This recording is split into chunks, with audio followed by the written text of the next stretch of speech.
السلام عليكم ورحمة الله وبركاته وإذن سلام أصحابتك سو دواذا مقال عصب هالكاد إيغالا سوعتان وفيهيم الشو سو دواذا أيا إذن ليهاي هدي إجانال كيغا مانتك وغورا سو فضلا سبسكرايبتا نوتاو قنباليلكا فرصة مركز وإيشد مقالة عصبان سو قليو نين كان إذن موقضو وحا وكوفسن ربي oo gurigiisa markaas uu u kaxaysan rabay wiil yar oo 14 sano jir ah wiilka yar waa Soomaali sidoo kale ninkan waa Soomaali ninkan oo da'diisa lagu qiyaasay 40 sano jir ayaa wuxuu kufsi u geensan rabay wiil yar oo 14 sano jir ah inta aanan muuqaalka codkiisa idin maqashin waxaan idin sheegayaa ninkan waxa uu wiilka yar kula ballamay meesha laga raaca basaska ama busteejada basaska sidaad u wada taqaaniin wiilka waxay isdhaafsadeen qoraallo iyo sawirkiisa ayuu u diray kadib waxa uu sugayaa in uu goobta busteejada ah ugu yimaado wiilkii yaraa oo ay ballameen kadib si uu u soo kufsado isla markaasna uu gurigiisa ugu soo kaxeeyo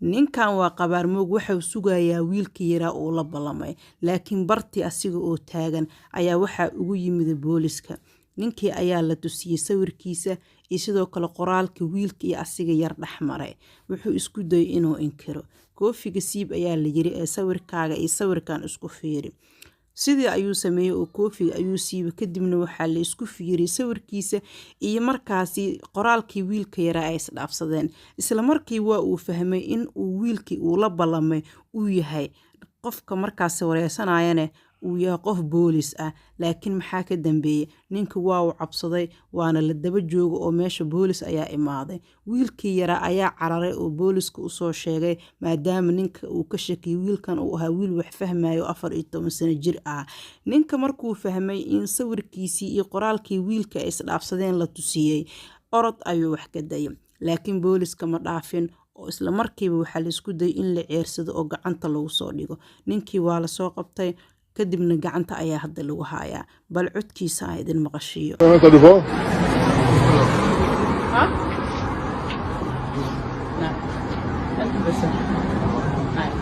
Vi har dina bilder här.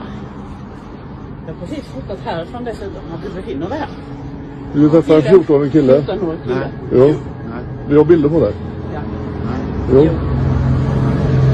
Vill du se bilder? Jag ska ta fram det alldeles strax.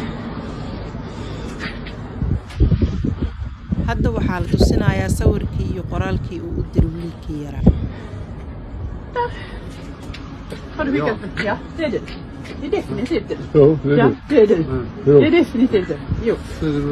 Ja. Ja. Men där har du inget. Nej, det är jag. Jo. Du vet att det är brottsligt. Det är brottsligt och... Jag är mörk. Han är vit. Han är vit. Ja, du, vet du Ja. vad? Den här killen och du är samma person. Nej. Jo. Vi kommer att ringa hit polis nu. Vadå? Vi kommer att ringa hit polis nu. Oj, vad bråttom vi fick. Kom här.